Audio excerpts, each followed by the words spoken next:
Right, we're ready. Are you sure? Okay. My name is Wayne. I'm the owner of Azar's Espresso House. It's a coffee shop just on the other side of Kingston Bridge.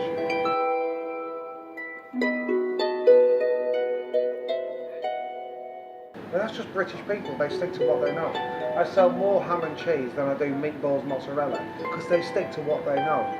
And also, I know the military, they do the same thing. They train in something during the military. Whether you're a mechanic in the army, you come out, you become a mechanic. If you're a fireman in the army, you come out and be a fireman. If you do something more teeth arms, you come out and you do security or protection, something that you're trained to do from within.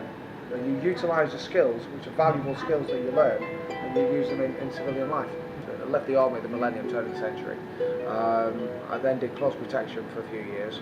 I then got into a estate agency for a few years. And the funny thing is, it's the estate agency that introduced me to business. If I hadn't have done that, if I hadn't have gone into that and met with the people I met, I wouldn't have understood all the different ways that businesses work. How you set up a business, how you progress a business, how do you grow a business, how do you survive in business. And that gave me a bit of buzz and a bit of excitement. And I dealt with a sale. If you ever go to Clapham Common, the Cube Cafe, it was a cafe I sold I was an agent for that. And I wanted that. When I saw it, I thought, that's what I want. I want one of these. I quite like Wayne. I think a lot of cafes are coffee shops are quite female dominated and often just staff rushing around, whereas Wayne's a guy, so I can have a chat about guy things.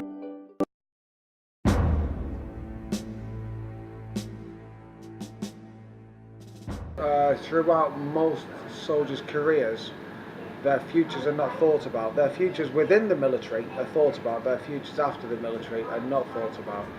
They're not planned for, and they're certainly not looked after in the respect that they should be. And I know that there are a lot go by the wayside. There's some that don't, but that depends on presence of mind and opportunities to take. I think there should be a lot more put in place throughout the time that boys are in the army to understand the need to invest in their future, whether it be educationally or financially. Because the lads at the moment are 24 years old, corporals in the army, they're on £27,000 a year at 24 years old without education. So they're doing good money. They've got then the ability to invest some of that money, whether it's into ISAs or whether it's into property, but nobody tells them this, and you only ever learn this once you've got out of the other side, by which time it's too late.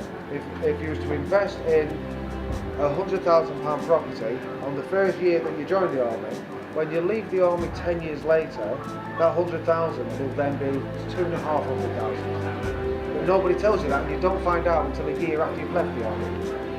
Don't regret joining it, don't regret being in it, and I don't regret leaving. So people have travelled across Europe to get to my life. Are you staying in, Joey?